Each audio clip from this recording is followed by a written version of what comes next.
નમસ્કાર, આપ જોઈ રહ્યા છો યુટીસી ન્યૂઝ। વડોદરા મહાનગરપાલિકાના પરિસરમાં જ કાઉન્સિલર આશીષ જોશીને સ્થાયીના અધ્યક્ષ ડોક્ટર શીતલ મિસ્ત્રીના ડ્રાઈવરે ગંભીર આક્ષેપ લગાવી દીધા ભ્રષ્ટાચારના, એ પણ દંડકની મોજૂદગીમાં। એક ડ્રાઈવર જેને કાઉન્સિલર જાણતા પણ નથી અને તેઓ અચાનક જ આવીને જે રીતે આશીષ જોશી પર ગંભીર આક્ષેપ લગાવ્યા અને ત્યારબાદ થયું ત્યાં ઘર્ષણ। આશીષ જોશીના કયા પ્રમાણે તેઓ દંડક સાથે બેઠા હતા અને અચાનક જ આ ડ્રાઈવર આવ્યો અને તેની સામે રજૂઆતો કરી અને ગંભીર ભ્રષ્ટાચારના આક્ષેપ પણ કરી દીધા। આ તમામ જે ઘટના બની ત્યારે ત્યાં દંડક શૈલેષ પાટીલ પણ ઉપસ્થિત હતા। સૌથી મોટો સવાલ એ છે કે વડોદરા મહાનગરપાલિકાના પરિસરમાં જ સ્થાયીના અધ્યક્ષના ડ્રાઈવર એક કાઉન્સિલરને આવી રીતે રજૂઆત કરે અને તેમની પર ગંભીર ભ્રષ્ટાચારના આક્ષેપ પણ લગાવી દે, આ જેવું સીધે સીધું છે એવું લાગતું નથી। કેમ કે આ જે ડ્રાઈવર છે તે હંગામી ધોરણના છે। હાલ આદર્શ આચાર સંહિતા લાગુ છે એટલે કોર્પોરેશનના ડ્રાઈવરો અને ગાડી હાલ જે ચૂંટાયેલા કાઉન્સિલરો છે, સ્થાયીના અધ્યક્ષ છે, તેમને ના મળે એટલે આ કોન્ટ્રાક્ટ પર લાવવામાં આવ્યા છે।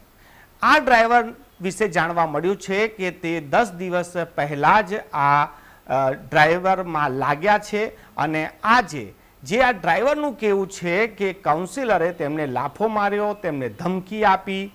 આ બધી જે ઘટનાઓ બની રહી છે, આ જેટલી સીધી દેખાય છે એટલી ખરેખર છે નહીં। આ કોર્પોરેશનમાં જ્યારથી આ બોર્ડ બન્યું છે ત્યારથી જ ચૂંટાયેલી પાંખ અને સંગઠન અને ચૂંટાયેલા લોકો જે કાઉન્સિલરો છે તેમાં પણ ખેંચતાણના ઘણી વખત સમાચારો મળ્યા છે। ઘણી બાબતો પર આ ચૂંટાયેલા કાઉન્સિલરો અને જે હોદ્દેદારો છે તેઓ એકમતમાં આવતા નથી। ઘણીવાર તો આ કામોને લઈને સામે જ બળવો પણ કરી નાખે છે। આશીષ જોશીની વાત કરીએ તો સોલિડ વેસ્ટ મેનેજમેન્ટ હોય કે પછી હરણી બોટ કાંડ હોય, આ તમામ બાબતો પર તેઓ ખુલીને બોલ્યા છે અને ખુલીને પોતાની વાત પણ રજૂ કરી છે। આશીષ જોશીને તો એવું પણ લાગે છે કે આ કોઈ ષડયંત્ર હશે, કોઈ આ ડ્રાઈવરને તેમની પાસે મોકલ્યો હશે। હવે આશીષ જોશીને કોણ ટાર્ગેટ કરી રહ્યું છે કે પછી આ ડ્રાઈવર જે અચાનક જ ત્યાં પહોંચી ગયો અને કાઉન્સિલર સાથે ઘર્ષણ પર ઉતરી આવ્યા। ડ્રાઈવરને લાફો માર્યો કે પછી ડ્રાઈવરે ને ધમકી આપી, આ તમામ વસ્તુ પોલીસ તપાસ કરી શકે છે, પરંતુ જ્યાર સુધી આ સમાચાર વંચાઈ રહ્યા છે ત્યાર સુધી પોલીસમાં આવી કોઈ ફરિયાદ અત્યાર સુધીમાં કરવામાં આવી નથી। કાલે હવે આ ડ્રાઈવર સ્થાયીના અધ્યક્ષ સાથે રહેશે કે કેમ એની પર પણ સવાલ છે, પરંતુ આ સવાલ સૌથી મોટો એ છે કે વડોદરા મહાનગરપાલિકામાં જેવું દેખાઈ રહ્યું છે એવું નથી થઈ રહ્યું। અંદર ખૂબ જ ખેંચતાણ ચાલી રહી છે। 3 દિવસથી તો શહેરમાં ચર્ચા એવી પણ છે કે વડોદરા મહાનગરપાલિકાના ડેપ્યુટી મેયર અને સ્થાયીના અધ્યક્ષમાં પણ ખૂબ ખેંચતાણ ચાલી રહી છે। ડેપ્યુટી મેયર સ્થાયી અધ્યક્ષના વિસ્તારોમાં જઈને સમસ્યા શોધી રહ્યા છે તો સ્થાયીના અધ્યક્ષ ડેપ્યુટી મેયરના વિસ્તારમાં આવીને સમસ્યા શોધી રહ્યા છે। આજે પણ સતત આ નિરીક્ષણ ચાલુ જ છે। પહેલી નજરે તો એવું લાગે કે અચાનક જ સ્થાયીના અધ્યક્ષ અને ડેપ્યુટી મેયરને વિકાસની ચિંતા થવા લાગી અને કામ ક્યાં યોગ્ય રીતે ચાલી રહ્યા છે ને ક્યાં નથી ચાલી રહ્યા તેના માટે તેઓ વિઝિટ કરી રહ્યા છે।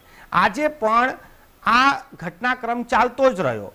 પહેલાં એવું થતું હતું કે આ પદાધિકારીઓ સાથે જતા હતા, કોઈ પણ જગ્યા પર વિઝિટ કરવી હોય તો સાથે જતા હતા, પરંતુ હવે અલગ અલગ જઈ રહ્યા છે।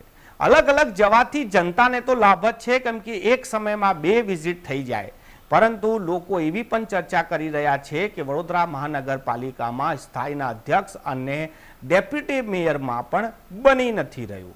આશીષ જોશી તો પહેલેથી જ બદનામ છે, કેમ કે એ સામે કંઈ પણ બોલી દે છે।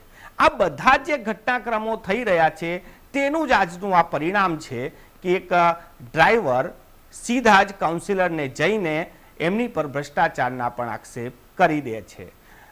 રજૂઆત કરવી કંઈ ખોટી વાત નથી. એક સામાન્ય વ્યક્તિ પણ કાઉન્સિલરને રજૂઆત કરી શકે છે, પરંતુ જ્યારે ઘર્ષણ થઈ જાય આ ખૂબ ચિંતાનો વિષય બની જાય છે. અને આજે આવા જ કંઈ આક્ષેપબાજી અને ઘર્ષણના દ્રશ્યો વડોદરા મહાનગરપાલિકામાં પણ દેખાયા છે.